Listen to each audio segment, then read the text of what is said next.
የአዲስ አበባ ከተማ አስተዳደር ስነ ምግባርና ጸረ ሙስና ኮሚሽን በአዋጅ 75 2014 የተቋቋመ ተቋም ነው። እንደሚታወቀው የአዲስ አበባ ስነ ምግባርና ጸረ ሙስና ኮሚሽን ከለውጥ በፊት የነበረ ተቋም አይደለም።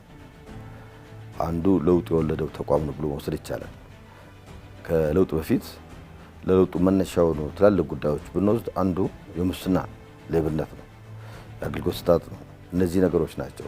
ስለዚህ ከዚህ ቀደም የአዲስ አበባ ስነ ምግባርና ጸረ ሙስና ስራዎች ይሰሩ የነበረው በፌዴራሉ ስነ ምግባርና ጸረ ሙስና ኮሚሽን ነበረ። ከለውጡ በኋላ በተቋም መመራት አለበት፣ እዚሁ አዲስ አበባ ለተቋም መመራት አለበት ከሚል ቁርጠኛ አቋም በመያዝ ነው እንዲደራጅ የተደረገው ማለት ነው።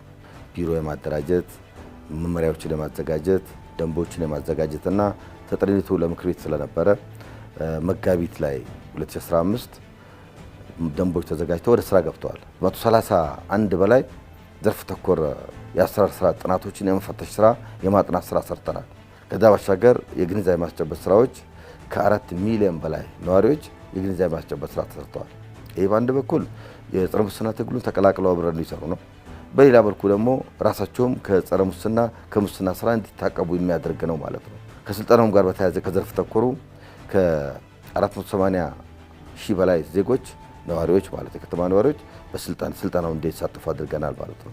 ይሄ አንዱ ግንዛቤ ማስጨበጥ ራሱ ከዚህ ተግባር እንዲርቅ የማድረግ ስራ ነው። በአስቸኳይ ሙስና መከላከል ብቻ ከ7.8 ቢሊዮን ብር በላይ ማዳን ተችሏል። በተመሳሳይ መንገድ በመደበኛ ጥቆማ ስርዓትም ከ3 ቢሊዮን ብር በላይ ማዳን ተችሏል። ይሄ ምን ያሳያል? ከ10 ቢሊዮን ብር በላይ በዚህ በሙስና መከላከል ስራ ማዳን ተችሏል ማለት ነው፣ በመደበኛና በአስቸኳይ ሙስና።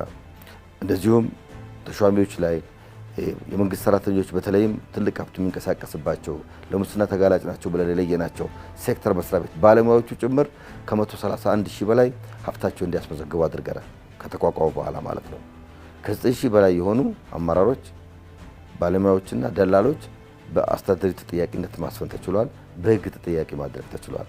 ይህ እንግዲህ ከኮሚሽኑ መቋቋም ተያይዞ የመጣ ለውጥ ነው ብለን ልንወስድ እንችላለን ማለት ነው። የጸረ ሙስና ትግሉ በቅንጅት የሚሰራ ነው ብላል። የስነ ምግባር ግንባታውን የመከላከል ስራው እንግዲህ ይህን ተቋም በዚህ መልኩ አደራጅተን ወደ ስራ ከገባንበት ጊዜ ጀምሮ ትልልቅ የቅንጅት ስራዎችን ሰርተናል። ከሃይማኖት ተቋማት፣ ከትምህርት ተቋማት፣ ከሚዲያዎች፣ ከማህበረሰብ አንቂዎች፣ ከፖሊሶች፣ ከአቃቤ ህጎች የተለያዩ ስልጠናዎችን ሰጥተናል። መላው ህዝብ በጸረ ሙስና ትግሉ ርብርብ ሊያደርግ ይገባል።